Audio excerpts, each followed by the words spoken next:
Muy buenas tardes, muchas gracias por estar acá. Yo soy Ignacio Walker, como les acaban de decir. Tengo una presentación de más o menos unos 25 minutos, por lo que me encantaría dejar espacio al final para conversar, para que me pregunten lo que quieran saber y al final también podemos seguir conversando después de la charla. ¿Ya?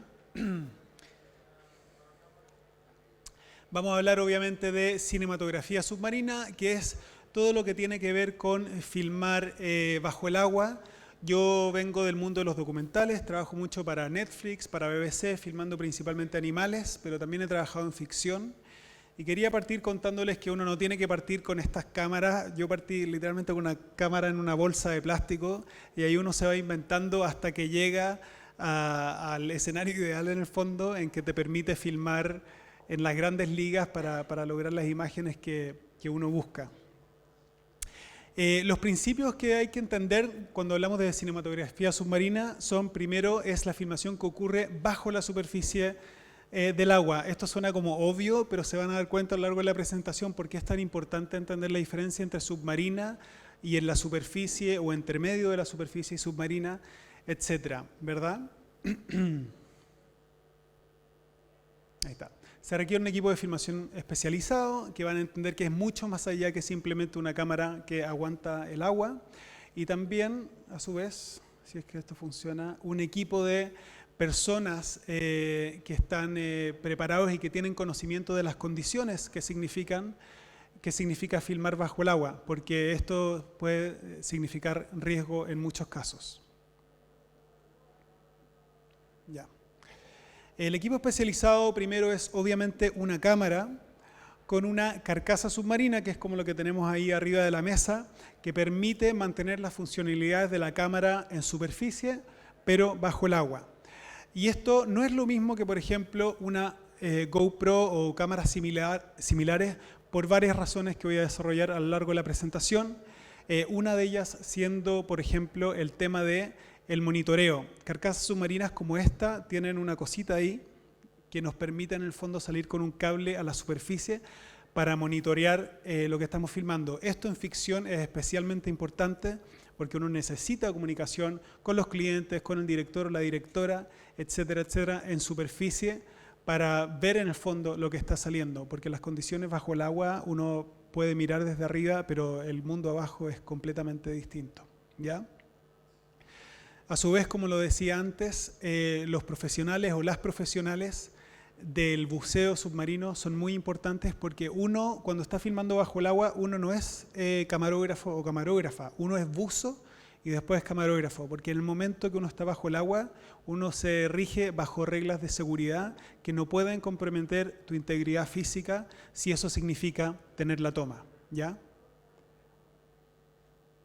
Seguridad primero. Ya, ahora se pone entretenido. Vamos a entender en el fondo que filmar bajo el agua es mucho más que evitar que la cámara se moje por las propiedades físicas de cómo se comporta el mundo bajo el agua, desde la flotabilidad hasta cómo se comporta la luz, y van a entender que cosas como esto obviamente no son posibles y por qué es importante tenerlas presentes. Las voy a nombrar primero y después voy a ir una a una hablando de ellas en detalle. Está el tema de la humedad, la temperatura, la condensación, que vamos a hablar de eso, la absorción de la luz, que es uno de los temas más importantes, la refracción, que es un tema muy entretenido, y finalmente la densidad del agua y cómo la propiedad del agua en el fondo nos significa, nos pone las reglas de cómo filmar bajo el agua. ¿Ya? Primero, el tema de la humedad. La humedad significa muchos problemas porque los equipos de filmación no están hechos para filmar en altas condiciones de humedad, las cámaras, etcétera. Por eso usamos carcasas submarinas, pero muchas veces incluso trípodes que usamos bajo el agua, es un trípode fluido en un río en el Amazonas, que se me terminó echando a perder porque no lo debía haber metido bajo el agua, a pesar de que era agua dulce. Pero todas estas cosas es importante tenerlas consideradas porque incluso si la cámara está cerrada y protegida, otros factores pueden afectar, debido a la humedad, el comportamiento de la cámara. Cuando uno está filmando bajo el agua, la cámara normalmente entra y sale del agua. Muchas veces sí se cambian baterías, sí se cambian tarjetas, en el caso de la ficción, en documental uno estaría más tiempo normalmente bajo el agua. Y el problema de que la cámara esté encendida en una carcasa submarina es que esto es como un invernadero, ¿ya? Y probablemente la mayoría de las personas acá están acostumbradas a que las cámaras, así como los computadores hoy día, son unas pequeñas estufas, ¿ya? Y en una carcasa submarina se calientan mucho. Y el problema de cuando sumamos la temperatura con la humedad en el ambiente y la humedad que queda atrapada en la carcasa una vez que yo la cierro antes de entrar al agua, me produce la famosa condensación. Yo creo que muchas personas acá han vivido esto sin haber metido una cámara a una carcasa. Cuando la sacan de una pieza a un lugar frío o de manera invertido, se te empaña el lente, se te empaña el sensor, la parte de atrás del lente. Y la única forma de evitar esto no es pasándole un pañito, porque esto sucede dentro de la carcasa, es haciendo que la cámara se aclimate al ambiente en el que está. ¿Ya? Voy a hablar un poco más adelante en detalle del tema de la absorción de la luz, pero es sabido que cuando nosotros nos sumergimos, digamos a 10 metros bajo el agua, el color rojo es el primer color que desaparece. Esto porque el agua tiene una propiedad que cambia la longitud de onda del espectro visible de luz, que absorbe primero el rojo y entre más profundo, en el fondo, menos colores vemos. Por eso necesitamos lámparas submarinas, etcétera, etcétera, pero les voy a explicar con más detalle en adelante. La refracción es un tema también súper complejo y es la razón por la que los domos de las carcasas submarinas, no siempre, y van a entender por qué, tienen esta forma como domo, ¿ya? ¿Qué es lo que hace la refracción? Como la luz viaja, las ondas de luz viajan a una velocidad distinta en el agua que en el aire, eso hace que la imagen bajo el agua se vea un 25% más grande, más o menos, ¿ya? Y este 25% nos significa varios problemas, no solo que las cosas se vean más grandes, sino que nuestra óptica se comporte de una manera distinta. ¿Cuál es la gracia del domo? Cuando nosotros metemos la cámara bajo el agua, las propiedades curvas del domo evitan la refracción. Por eso es tan importante. Y es muy posible que ustedes hayan visto fotos de otras carcasas submarinas que tienen un domo plano, ¿ya? Generalmente las carcasas que tienen domo plano son solamente usadas bajo el agua, o sea, no en intermitente entre tierra y agua, y solamente para lentes de 50 milímetros o más, o sea, lentes que no abren la imagen, que no son angulares o que se acercan, como el macro, el tele, qué sé yo. Y como este efecto de estar bajo el agua aumenta en el fondo la capacidad óptica de un lente, lo hace más cerrado en el fondo, cuando estamos hablando de macro eso no es un problema, ¿verdad? Porque generalmente con macro queremos acercarnos a nuestro objetivo. Por eso el domo es tan importante y también les voy a dar más ejemplos con la óptica más adelante. ¿Ya?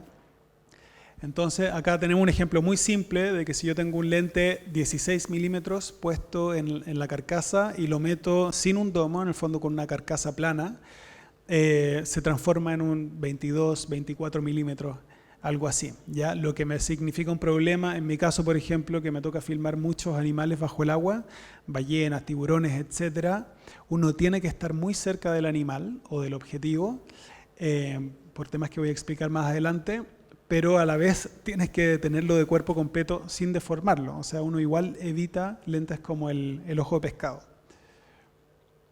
Acá hay un ejemplo que les comentaba antes de cómo se comporta la luz. Igual que la bombilla, acá la vemos en proporciones normales y acá bajo el agua está un 25% más grande.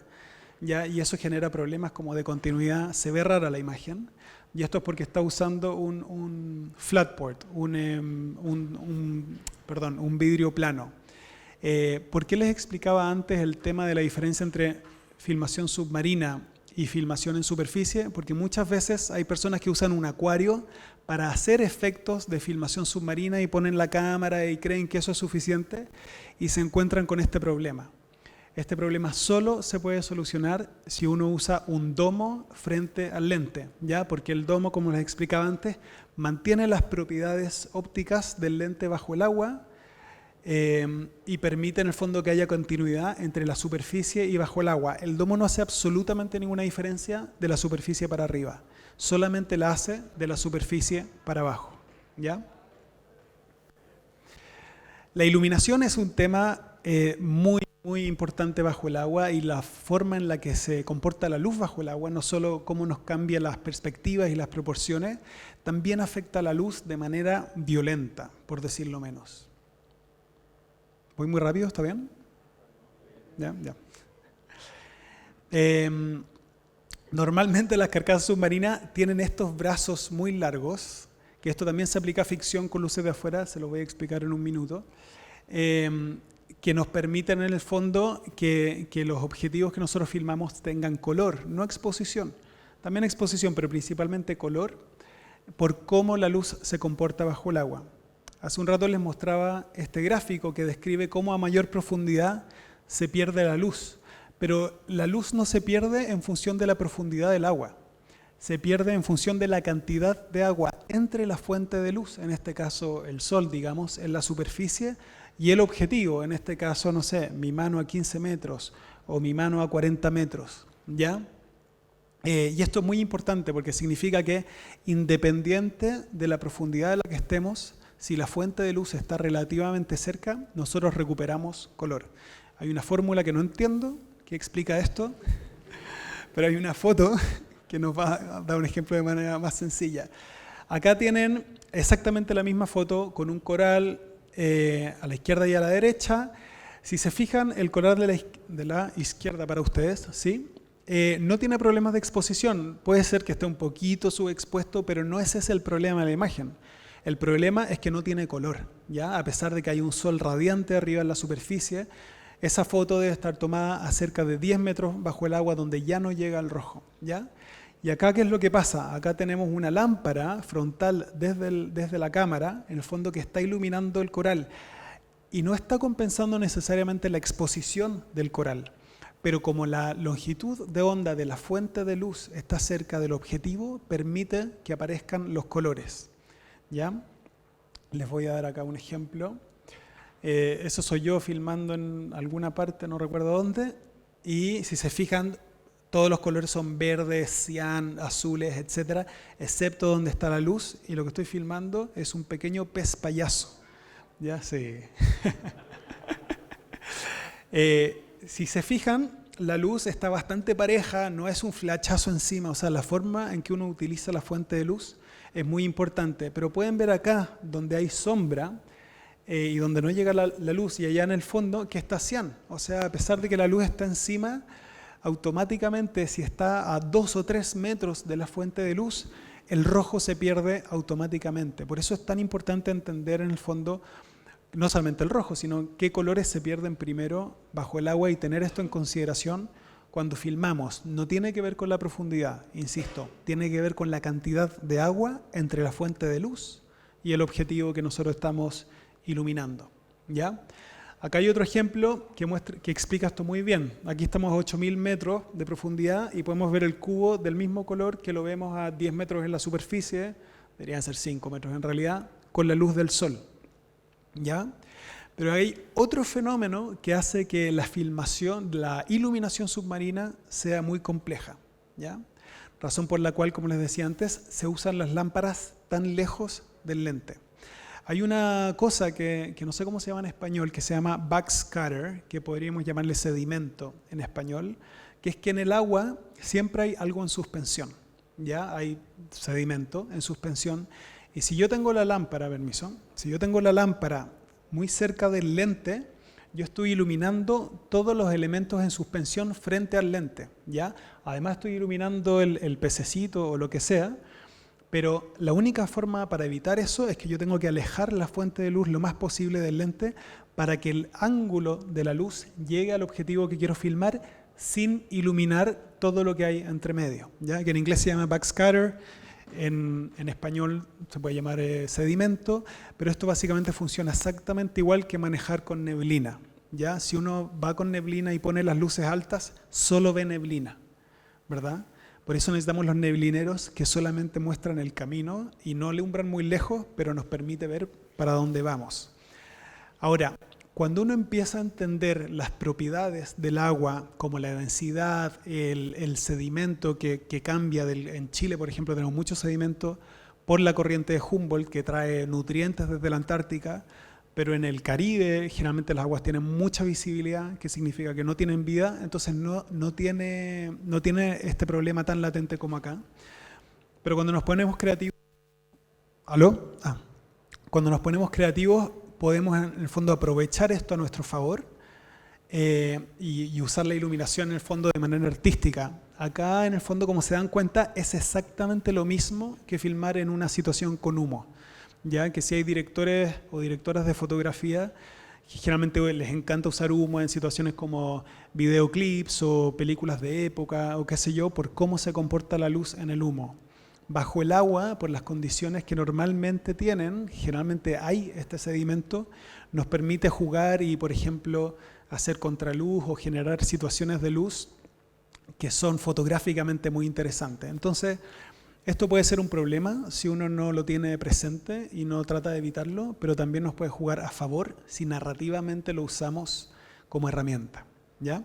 En ficción el principio es el mismo, ¿ya? Necesitamos la fuente de luz cerca. Acá hay un frame de una película de James Bond donde un personaje está bajo el agua. Acá no se nota mucho por la proyección, pero ella tiene un vestido rojo que igual se ve rojo porque esta fuente de luz, a pesar de que ella está como a 10 metros bajo el agua en la película, les aseguro que la lámpara está acá a 1 o 2 metros para poder agarrar la mayor cantidad de color de pieles o textura que se pueda lograr. Y si se fijan atrás, el agua está verde porque no hay, si bien está iluminada, la fuente de luz no está en el fondo priorizando eso. Por eso, esas son todas las cosas que hay que en el fondo considerar para poder tener una escena bien expuesta y con los colores correctos, en una palabra, ¿cómo se dice? Subjetiva, pero con los colores que uno busca en una escena, ¿ya? Yo personalmente uso estas lámparas que tienen un nivel de lumen altísimo, ¿ya? Cada una de estas lámparas emite 18.000 lúmenes. Les voy a mostrar para que se hagan una idea. Voy a apuntar para arriba para no encandilarlo. Entonces, se dan cuenta que esto en el agua está compitiendo con el sol.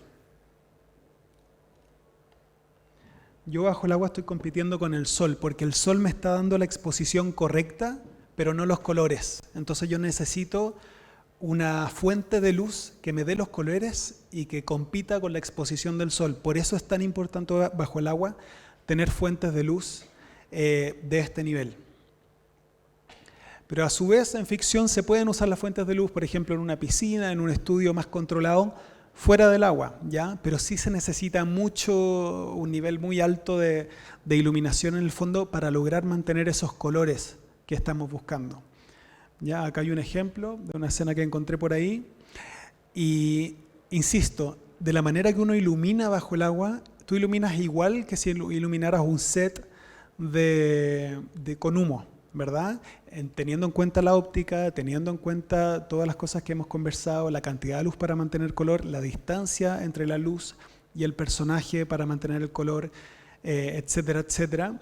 Pero acá, por ejemplo, hay una fuente de luz arriba a la derecha o a la izquierda de ustedes, y acá hay un relleno negativo que nos permite generar contraste para generar una escena dramática, etcétera, etcétera.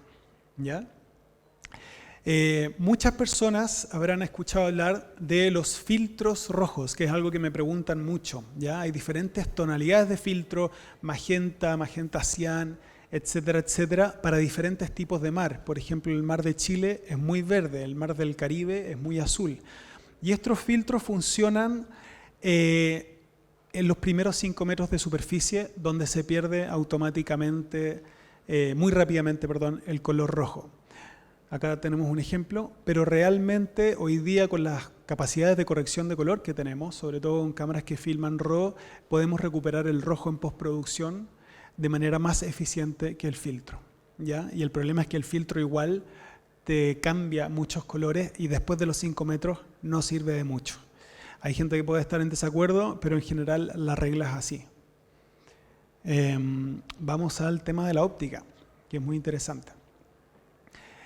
Yo les hablaba hace un rato de cómo los domos corrigen, o más que corrigen, mantienen la óptica. O sea, un 14 milímetros en superficie con un domo se va a ver igual que un 14 milímetros, se va a ver igual bajo el agua que en la superficie. Y esto es muy importante porque, como les explicaba antes, uno tiene que estar cerca de sus objetivos. ¿Por qué tiene que estar cerca del objetivo? Por esta condición como de atmosférica que tiene la filmación submarina, de que siempre hay una especie de capas de humo. Si yo tengo el objetivo muy lejos, y estoy hablando de 1 o 2 metros, pierdo una cantidad de definición impresionante. ¿Ya? Pero si yo quiero un plano general y tener la definición, imagínense esta típica imagen de una bailarina con ropas que le cuelgan y qué sé yo, bajo el agua, que se ve todo muy fotogénico, muy fotográfico. Si la bailarina está 3 metros más allá, la pierdo, salvo que el agua esté realmente limpia. Pero la realidad, en mi experiencia por lo menos, es que el momento que llega un equipo de filmación al agua y ponen paños negros bajo el agua se transforma en una capa de humo impresionante. Entonces, por ejemplo, acá estoy filmando una ballena jorobada. La foto está sacada con un iPhone, como el súper gran angular, entonces se dan cuenta que la ballena está muy cerca mío y ya no le veo la cola. ¿Ya? Entonces es demasiado importante el gran angular para tener el plano que buscamos sin que esta condición de humo, por así llamarlo, bajo el agua nos afecte nuestra imagen. Entonces aquí está el resultado. Esto fue para una serie de CNN con Pedro Pascal que están dando ahora, creo, en Discovery Channel. Esta es una ballena jorobada, bueno, muy linda. Y se dan cuenta, su aleta está pasando por abajo mío, pero no se ve necesariamente eso, pero me permite tener el cuerpo completo y la cola, y atrás que me aparece otra. Y tuve la suerte que la cola no me pegó, porque esa cola mide como 4 metros de largo, de ancho. En fin, ya. Uno de los últimos puntos a considerar y por qué la diferencia entre una cámara profesional y una cámara semiprofesional o una GoPro es tan grande es el tema de la compresión de la imagen y cómo se comporta bajo el agua. ¿Ya? Personalmente, para mí, filmar en RAW bajo el agua es un desde. O sea, si a mí me llaman y me dicen, no, podemos hacerlo en ProRes o algo así, no es opción. La forma en la que se comporta una imagen bajo el agua y cómo las compresiones, incluso una tan buena como ProRes, hacen que sea muy complicada su ¿cómo se dice? Trabajo en postproducción. ¿Ya?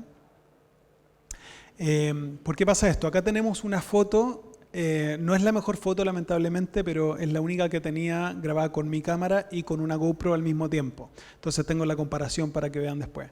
Esto es una foto con la GoPro de un tiburón ballena en log, etcétera, etcétera. Este tiburón debe estar a 1 metro de la cámara. ¿Y qué es lo primero que uno hace para que la imagen se vea? Es subirle el contraste, ¿verdad?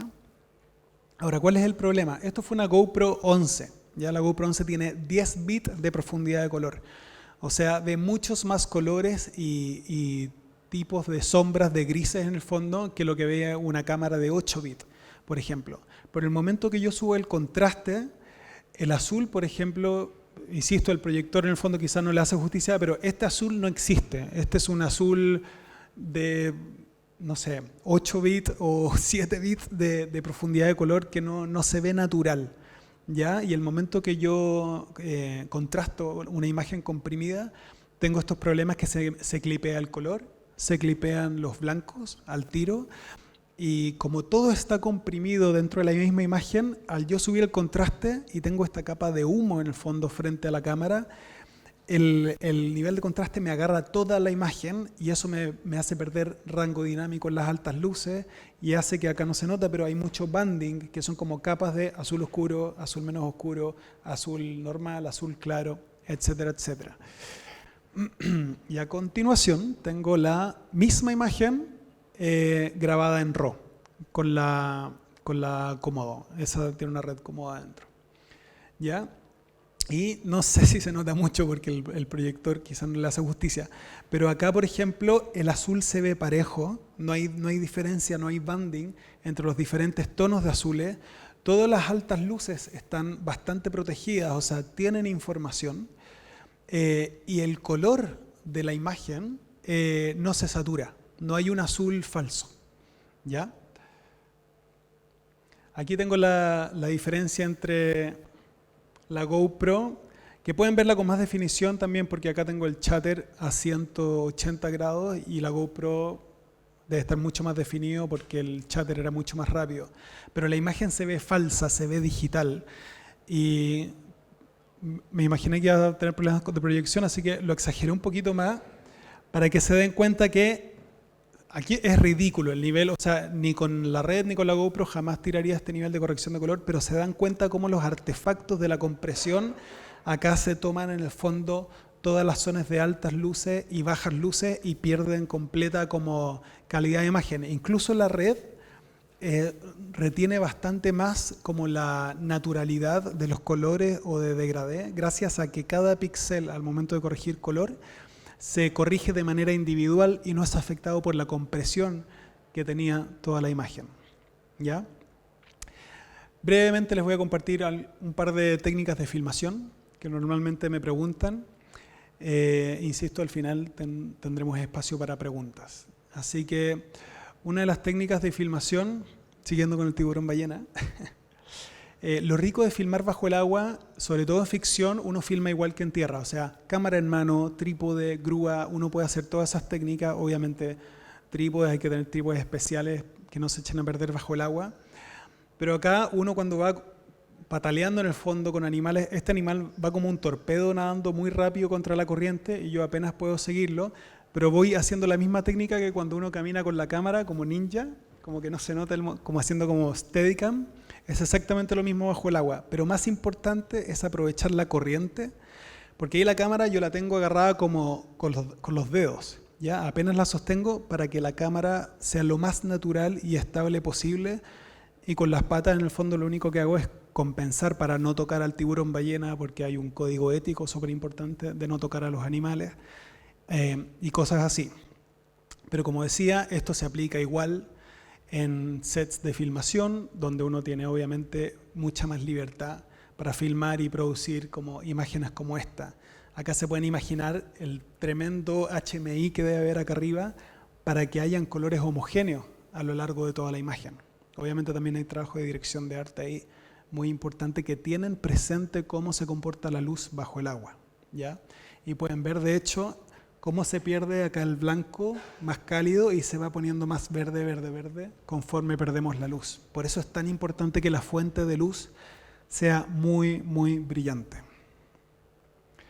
También hay lámparas submarinas. Yo no sé si en Chile, yo viví en Los Ángeles 3 años, donde trabajé en un par de videos musicales bajo el agua y es muy fácil encontrar lámparas submarinas. No sé si en Chile hay. No es necesario, realmente se puede poner el HMI afuera de la piscina y si se resguarda la seguridad que no se caiga el cable a la piscina, no hay problema. Y aquí pueden ver el camarógrafo cómo tiene cables que salen a la superficie, algunas carcasas más grandes que esta también permiten controlar foco, diafragma a un operador externo, ¿ya? Pero las distancias tampoco se miden de la misma manera bajo el agua por este cambio óptico, entonces ahí se tiene que hacer de manera visual. Pero normalmente uno no anda haciendo cambio de foco bajo el agua. Es muy raro cuando toca hacer eso. ¿Ya? Y repito el tema de la seguridad. Esto no es solamente gente que puede aguantar la respiración o hizo un curso de buceo y se puede meter al agua. Es muy importante entender las limitaciones para evitar tragedias. Y lograr en el fondo tener las mejores tomas posibles en el fondo sin sacrificar a nadie, ¿ya? Quiero terminar con una recomendación, una de mis películas favoritas bajo el agua, que es Thunderbolt de James Bond. Tiene una de las secuencias más espectaculares que se puedan imaginar bajo el agua. Esta película es del 60 y algo o al principio de los 70. Y todo está hecho con efectos prácticos, no hay CGI, no hay mangueras de buceos que las borraron en postproducción, todo es real y la secuencia de esta película bajo el agua le hace honor al nombre James Bond, pero es realmente impresionante, así que si tienen curiosidad del tema, de cómo filmar, de buscar técnicas bajo el agua, les recomiendo mucho ver esa película y también una de mis favoritas, El monstruo de la Laguna Negra, que se darán cuenta que las cámaras eran un poco más grandes. Acá yo solamente tengo que sacarle y cambiarle la tarjeta de memoria cuando se llena. La batería me dura como 1 hora. Acá se imaginarán las limitaciones de tener 4 minutos de negativo bajo el agua y el pobre hombre aguantando la respiración. Así que eso, dejamos espacio para preguntas y muchas gracias.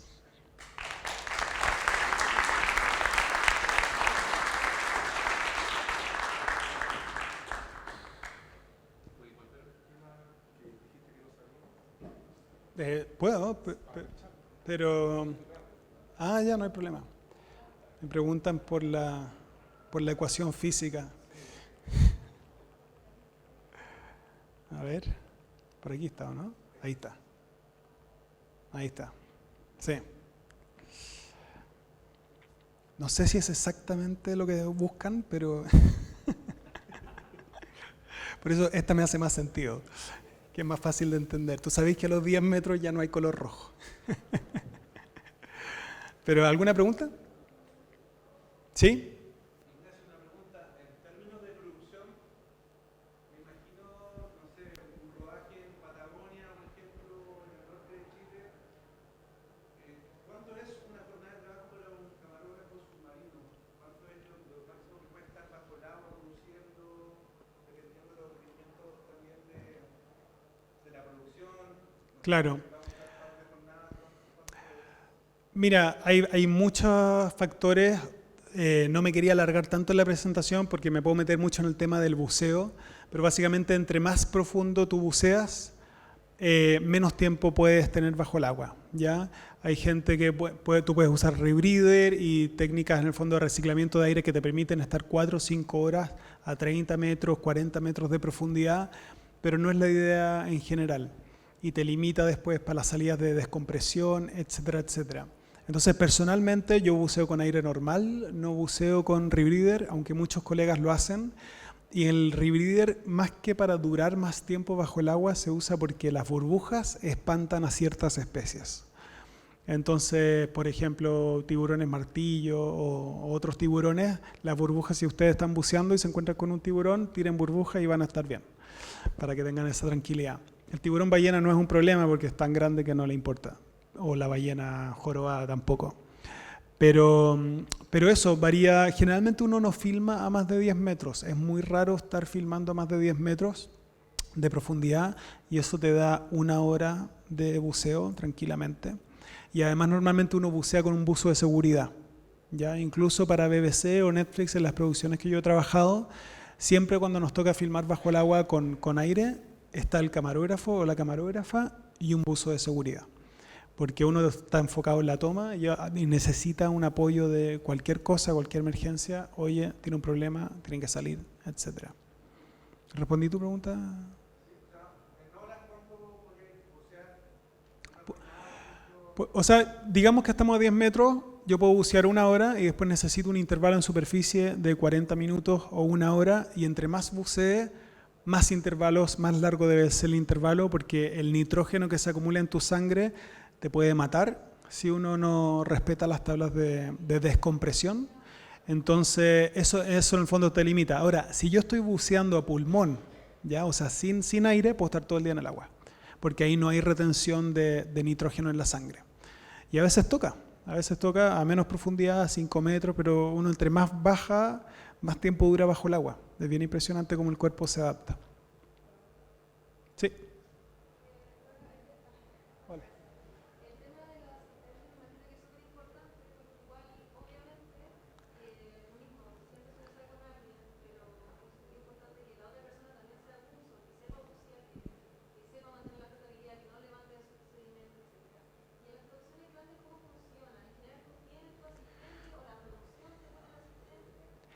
En el caso de Netflix, BBC, qué sé yo, ellos tienen unos sistemas de seguro tan estrictos que ellos te exigen el asistente, uno puede proponer un asistente o ellos te pueden mandar a alguien. A veces el productor de la serie es buzo profesional, porque si está filmando algo submarino es porque normalmente la gente de producción está relacionada a ese mundo, por lo menos en el tema de los animales. Pero sí por un tema de cómo funcionan los seguros y algo que a mí personalmente me hace sentir más tranquilo, es todos los buzos que están en el agua son buzos profesionales. O sea, el grado mínimo que tienen son Dive Master, ¿ya? Que en el mundo de los buzos profesionales, Dive Master es ser como un niño, ¿ya? Como que no tiene muchas habilidades, pero sí ya cuentas con un conocimiento completo en el fondo de seguridad, de tus restricciones, de no hacer estupideces, de nunca jamás poner por sobre tu seguridad la toma. Y hay gente que lo hace, y hay gente que ha muerto, que yo sé de gente que ha muerto por hacer eso, y es muy lamentable, pero bajo el agua cuesta tomar esas decisiones también, hay que ser muy cuadrado.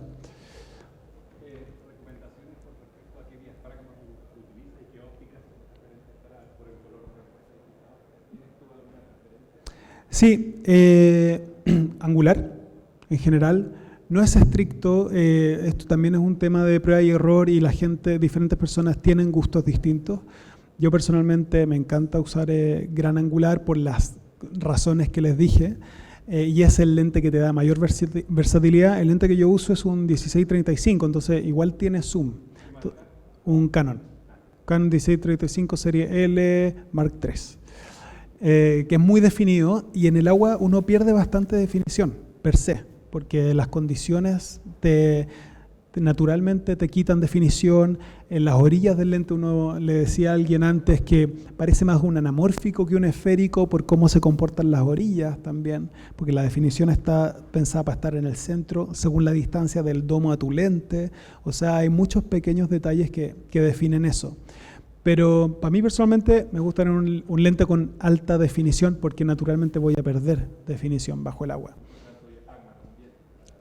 Sí, o sea, yo por el tema del documental uno no tiene la capacidad de cambiar NDs, por ejemplo, bajo el agua, salvo que estás con una ARRI o la red nueva en el fondo y tengas control del menú de la cámara desde la superficie, ¿ya? Pero entonces yo me estoy moviendo de un 2.8 a un 22 constantemente. Así que ahí estoy un poco a merced de las condiciones, pero se aplica de la misma manera. Yo igual estoy tratando de llegar al 5.6, no quieres tener una profundidad de campo tan delgada para no tener problemas de foco, a pesar de estar en gran angular, etcétera, etcétera. Sí. Bueno.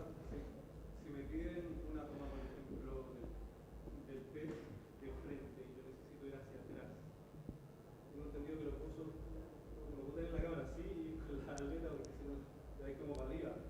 No sé si se usan como el scooter submarino, sí. Esa toma en particular te diría que la hacen así, agarrando la cámara y pataleando para atrás. No hay mucha más ciencia, hay gente con mucha experiencia que logra dominar que la cámara no esté haciendo así, etcétera, etcétera. Pero también en animales más rápidos se usa mucho el scooter submarino, pero generalmente el scooter, la cámara va amarrada al scooter, ¿ya? Pues así tú puedes tener control de la cámara y apuntas en la misma dirección del scooter. Es muy raro tener el scooter, seguramente se ha hecho, te mentiría si te digo si no se puede hacer, pero normalmente la gente, yo nunca lo he usado, me encantaría, porque lo encuentro muy entretenido, pero normalmente el scooter y la cámara van en la misma dirección.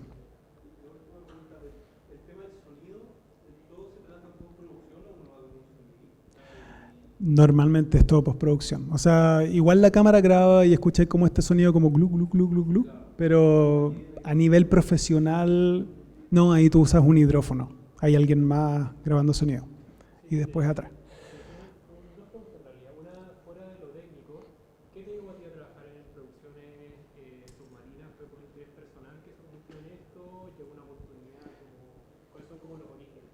Buena pregunta.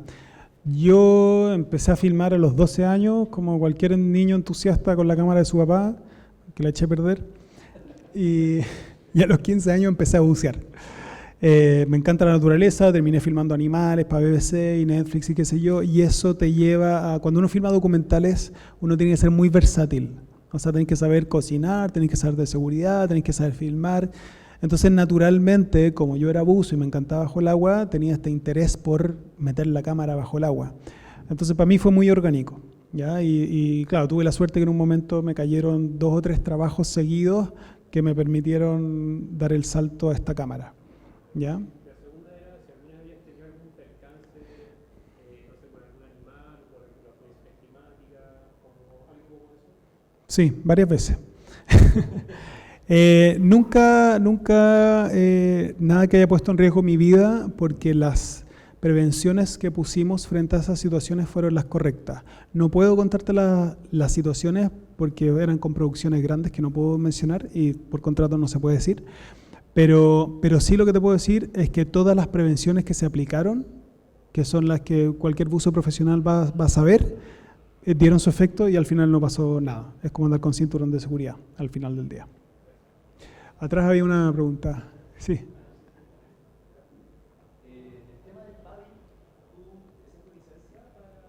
Yo soy PADI Dive Master. O sea, soy el básico de los básicos. Sí. O sea, eso en el fondo te permite las condiciones profesionales. Es como un certificado, es como ser, no sé, conductor clase A para manejar un taxi o algo así. Es lo mismo, en ese sentido. ¿Sí?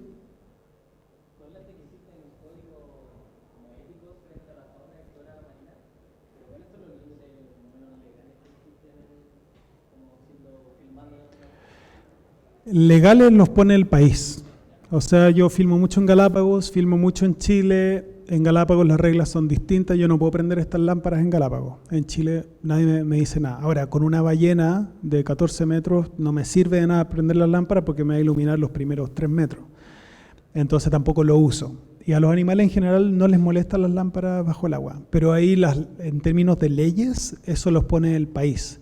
No es un tema de seguridad, no tiene que ver tanto con eso.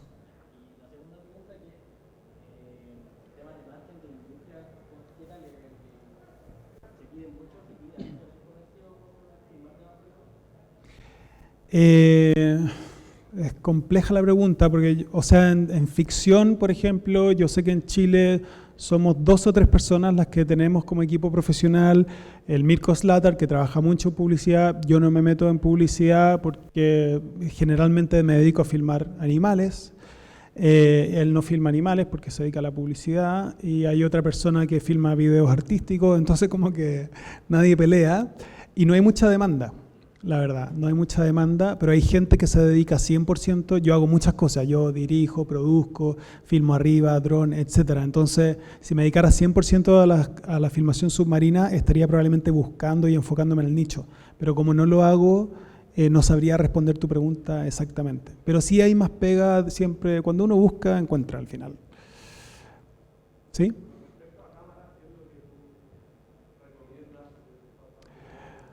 Cualquier cámara que filme RAW.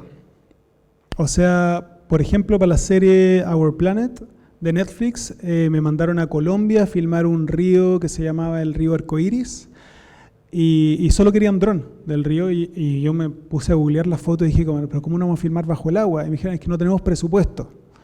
Netflix sin presupuesto, imagínense qué queda para el resto. Entonces, yo en esa época no tenía esta, tenía una Canon 5D Mark III y tenía mi carcasa Ikelite, precio total 4 millones de pesos, creo, con un lente muy barato. Y la gracia es que si tú hackeabas la Canon, podíais sacar RAW con Magic Lantern, que te da como 27 cuadros por segundo. ¿Cachai? Entonces yo le dije, no, yo llevo la cámara y confíen en mí, la cuestión, por un precio muy razonable en el fondo. Y me dijeron, bueno, ya. Y las imágenes que saqué en HD, en RAW, sin compresión, Magic Lantern, son 14 o 16 bits de profundidad de color. O sea, la calidad de la imagen es impresionante. Es mucho mejor que cámaras de 8K comprimidas que yo haya visto. Entonces, por eso el RAW y la profundidad de color, en el fondo, que te permite el RAW, es tanto más importante que la resolución. Creo que, no sé cómo estamos con el tiempo, pero un par de preguntas más y estamos.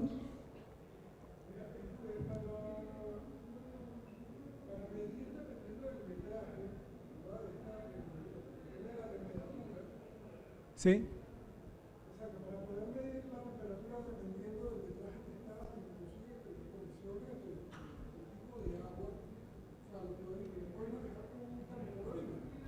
¿Te refieres a la temperatura de color? Ah, ya, no a la temperatura del agua. Claro. Claro. En el agua generalmente tu principal fuente es el sol, y el sol obviamente son 5.600, 5.500 grados Kelvin. Yo filmo todo así. con 5500 grados Kelvin bajo el agua, y eso me hace que el blanco sea blanco. Ahora, el blanco deja de ser blanco al momento que yo llego acá. O sea, el blanco solo es blanco si yo miro hacia arriba porque tengo el sol y tengo una...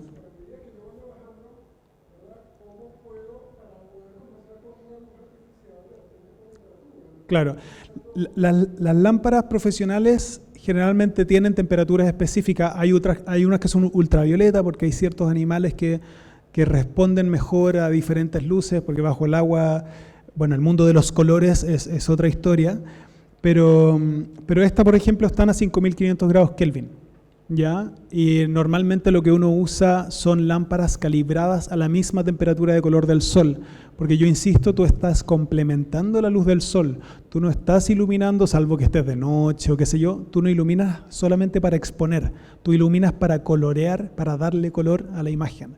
Ahora, el RAW, o sea, tú quieres primero que tu lámpara sea coherente con tu fuente de luz principal, digamos que es el sol, ¿ya? Pero respecto a la temperatura de color de la cámara, si bien yo filmo todo en 5500, a veces uno lo quiere más cálido, más frío, o quitarle azul o verde al agua por razones artísticas o necesarias, etc. Ahí tienes la flexibilidad del RAW y por qué es tan importante. Porque el RAW, la temperatura de color es metadata, no está grabada en la imagen. ¿Y había una pregunta más, perdón? ¿Sí? Cuando uno generalmente filma mamíferos marinos o animales grandes, cualquier cosa de más de un par de metros, generalmente las luces se eliminan porque como la luz se pierde, o el color, bueno, la luz también, pero el color se pierde de manera exponencial, ¿verdad? O sea, pierdo un poquito acá y pierdo mucho acá, ¿verdad? Como en esta curva. Si yo tengo no sé, un lobo marino de 3 metros y le pongo esta lámpara, voy a ver la cara de color café y el cuerpo de color azul, ¿ya? Salvo que mis lámparas sean demasiado grandes, etcétera, etcétera. Pero por eso es tan importante en el fondo entender lo que uno está filmando. Y con mamíferos marinos, la ballena que vieron, ahí no habían lámparas, ahí era luz natural. Y por eso todo se ve muy monocromático en esa imagen. Ya igual se pueden levantar un poco colores, estaba en la superficie, pero generalmente se ve muy monocromático. Eso sería todo. Si alguien tiene alguna pregunta, por favor, feliz de que se acerquen y conversamos. Muchas gracias por su tiempo, espero no haber ido tan rápido.